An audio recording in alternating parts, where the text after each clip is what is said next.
ठळक मराठी बातम्या. आकाशवाणी नागपूर. धैर्यशील मेश्राम आपल्याला ठळक बातम्या देत आहे.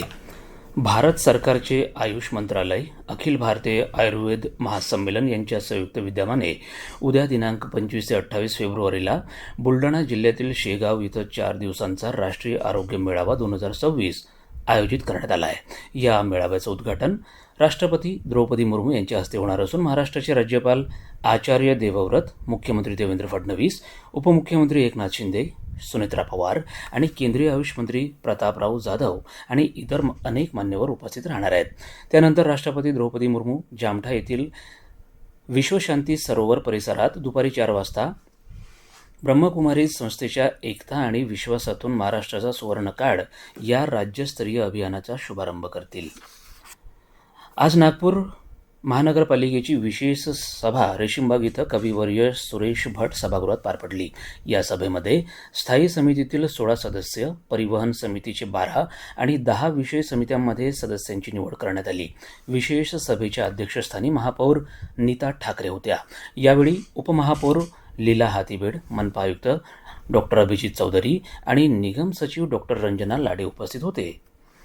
मुंबईत लोकभवन इथं हिंदुजा हॉस्पिटलनं आयोजित केलेल्या जीव रक्षण आणि तंदुरुस्त भारताची निर्मिती या देशव्यापी मोहिमेचं उद्घाटन आज राष्ट्रपती द्रौपदी मुर्मू यांच्या हस्ते झालं. सर्व भारतीयांना उत्तम आरोग्य सेवा मिळाव्यात यासाठी भारत सरकारनं अनेक महत्त्वपूर्ण उपाययोजना केल्याचं त्यांनी आपल्या संबोधनात सांगितलं. देशभरात 1,80,000पेक्षा जास्त आयुष्मान आरोग्य मंदिर कार्यरत असल्याचं त्या म्हणाल्या.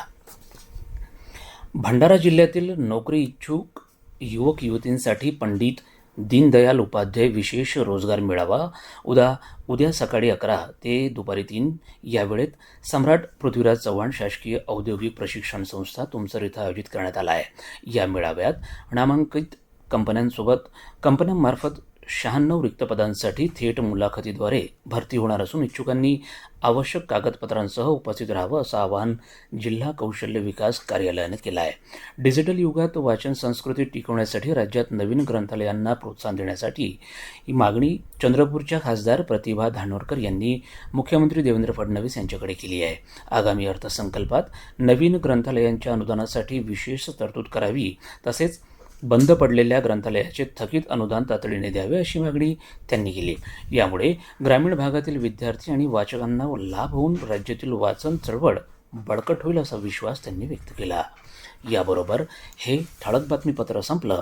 यापुढील ठळक बातमीपत्र उद्या सकाळी 10:58 विविध भारतीवरून प्रसारित होईल. नमस्कार.